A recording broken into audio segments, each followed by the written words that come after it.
Coming up on today's Philadelphia Eagles Now, another Eagles training camp reaction. We're hitting injury news, top plays, position battles, and a lot more. It's all coming up here over the next several minutes. Hope everybody out there had an awesome weekend and your weeks are off to a great start. Before we dive in, this is what I'm talking about right here. We continue to grow the empire that is Philadelphia Eagles Now. Last month in June, we gained 1,200 new subscribers right on the dot. So far in July, with a couple of days left, we're north of 1,000, 1,053 to be exact. Let's take down this number right here. Let's continue to grow. And what you get if you lock us in and hit that subscribe button, free daily shows on the Philadelphia Eagles. All right, let's dive in and talk some Birds football. Some positive injury news to begin the program. Eagles defensive tackle Jalen Carter made his training camp debut today on this Monday, July 28th.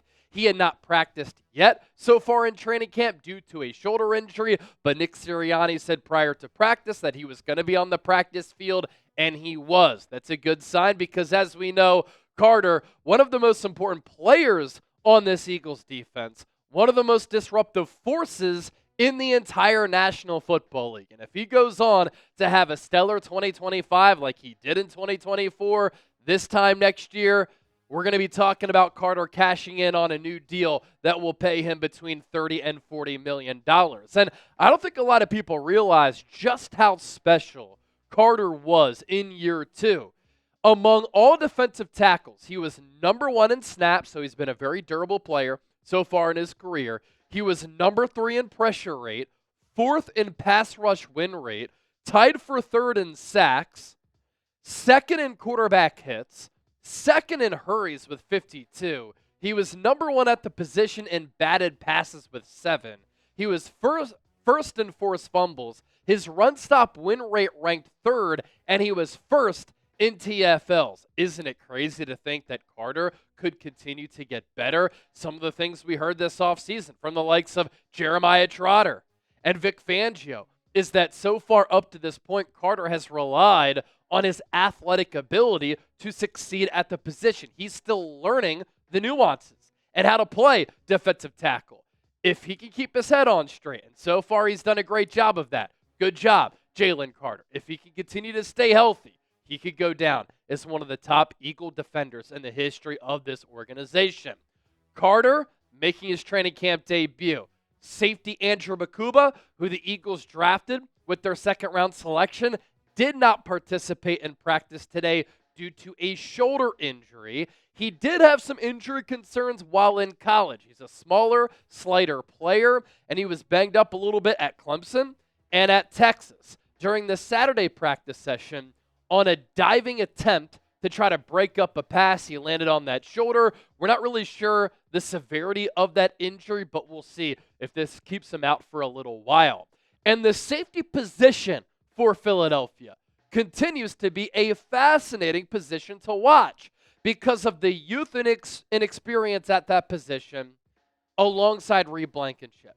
Reed Blankenship has solidified himself as one of the top safeties in football. He's extension eligible right now, and it would be a smart move, in my opinion, for Howie Roseman to give him a new deal. Now, the safety market is vast. It's become more lucrative, and Blankenship is in a position where he could demand between $15 and $20 million in average annual value, but I do think that was a big reason why the Eagles traded away C.J. Gardner-Johnson.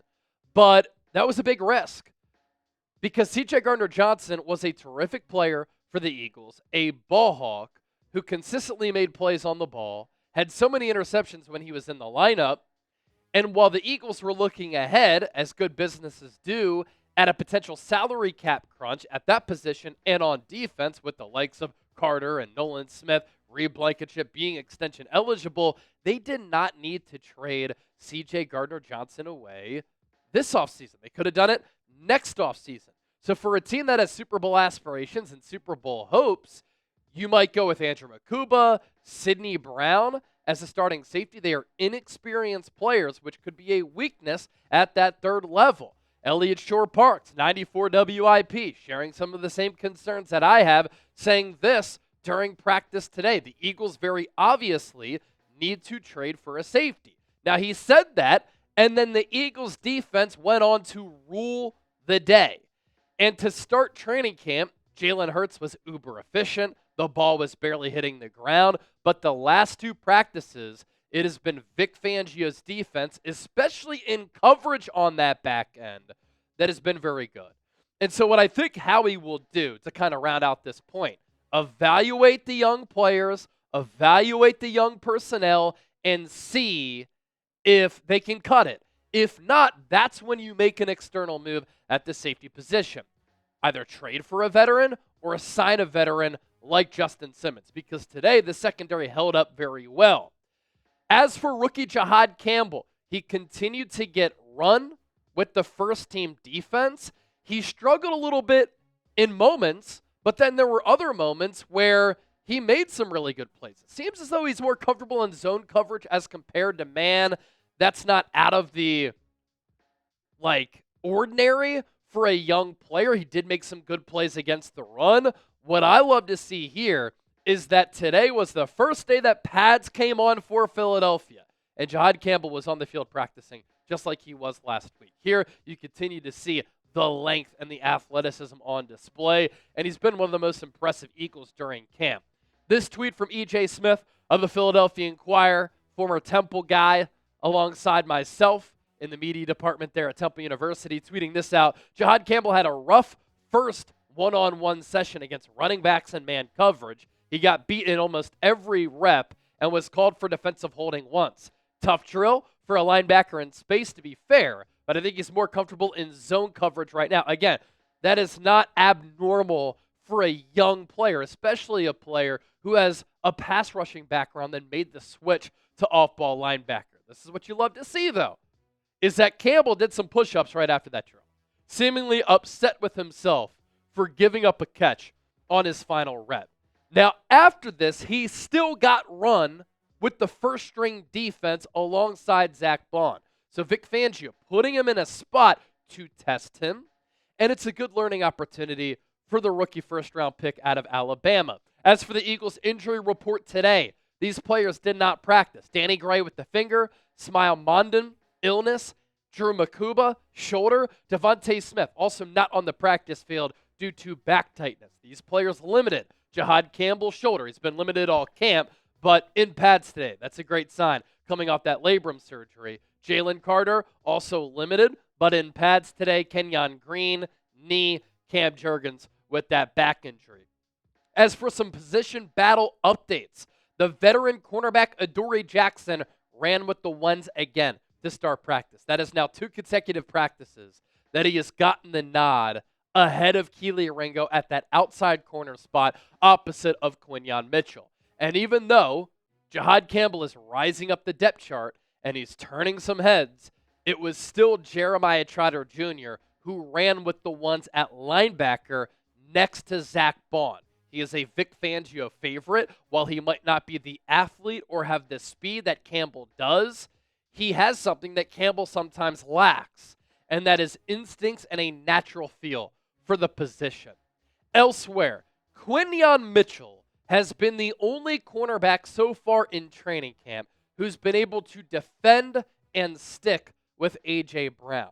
When A.J. has gone up against any other corner on the roster, he's won that battle, especially in one-on-ones, where he's just incredibly dominant and unstoppable. But when he goes up against Quinyon Mitchell, it's iron sharpening iron. Two of the best players at their respective positions. It's elite versus elite. And Quinyon Mitchell picking off Jalen Hurts today for Hurts' first training camp interception. And it was a little bit of a desperation heave. But Mitchell, who did not notch his first pick until the postseason as a rookie last year, went up and snagged it with one hand along that sideline. Air was pointing up for Q going into year 2. You know who's also had a great training camp up to this point, and another young player on this Eagles defense who Philadelphia and Vic Fangio are going to be counting on, like Quinyon Mitchell? That's Moro Ajomo. He has had a great training camp for the Birds. And I tweeted this out. Give me a follow on X at Chase_Senior. I think that Moro Ajomo could have a better season this year than Milton Williams did in 2024, which then led to him getting $26 million per year from the New England Patriots. Jomo has been disruptive getting into the backfield, and today he had a would-be sack of Jalen Hurts. Another rookie who has been making some plays is Mac McWilliams, the fourth-round pick cornerback out of UCF. He's had some nice moments so far at the NovaCare Complex in South Philadelphia. And today, the best play for him, at 5'10", he broke up a pass in the end zone for Johnny Wilson.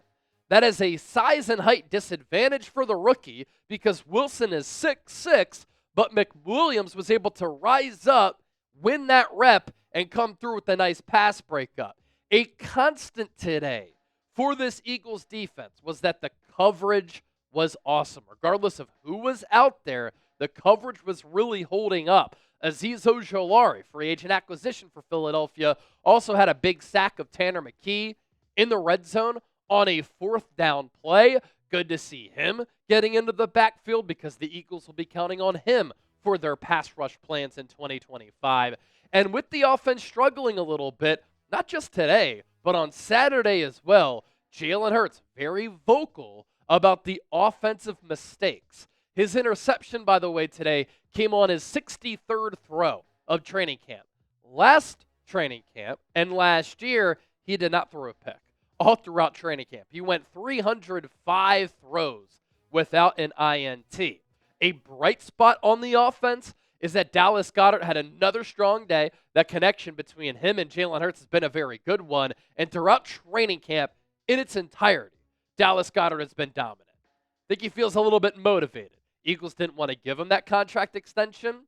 They lowered his pay for 2025. Part of that was because Goedert wanted to return to Philadelphia for the 2025 campaign. But look, he's been banged up. If he could stay healthy, he could be an even better weapon than he's been. And for the last few years, he's already been a top 10 tight end in the game. But I think he's motivated to try to get that big contract extension, which could be his last big contract extension of his career, given his age. But a good spot here and a bright spot here for this Philadelphia offense that he has been very good throughout training camp. Because you know what you're going to get from A.J. Brown and DeVonta Smith. You enter a healthy Dallas Goedert into the equation with Saquon Barkley as well. This Eagles offense becomes very hard to stop. Another player who might be under the radar for a lot of people, who's had a good training camp and in the last two practices has made two highlight reel-worthy plays, it's Elijah Cooks, the wide receiver, who was a 2023 UDFA out of San Jose State. It's going to be a numbers game at that wide receiver spot. A.J. Brown, DeVonta Smith, Jahan Dotson, locks to make the team. But who will those next two or three receivers be? Depending on if the Eagles go with 5 wide receivers or 6 wide receivers. Terrace Marshall, good spring in training camp. Danny Gray, good spring in training camp, even though he didn't practice today. You have a player like Elijah Cooks. We haven't heard anything about Anaya Smith and Johnny Wilson. And so Elijah Cooks is a player who could be pushing some of those other wide receivers to try to compete for a roster spot on the opening 53. This Eagles cutoff hoodie continues to be on sale. Get yours today. Was $50 or $55, excuse me. Now on sale for just $33. Limited time only, and these cutoff hoodies are flying off the shelves. We've had a lot of viewers buy these. Head to chatsports.com/Eagles cutoff. That'll direct you to Fanatics, and then Fanatics will know that Chase Senior Eagles Now and Chat Sports sent you. I plugged this a little bit earlier, but let's do it again. You can find me on X at Chase_Senior, Instagram at Chase_Senior. I'm always talking Eagles here on YouTube. I'm always talking Eagles on my social media pages as well.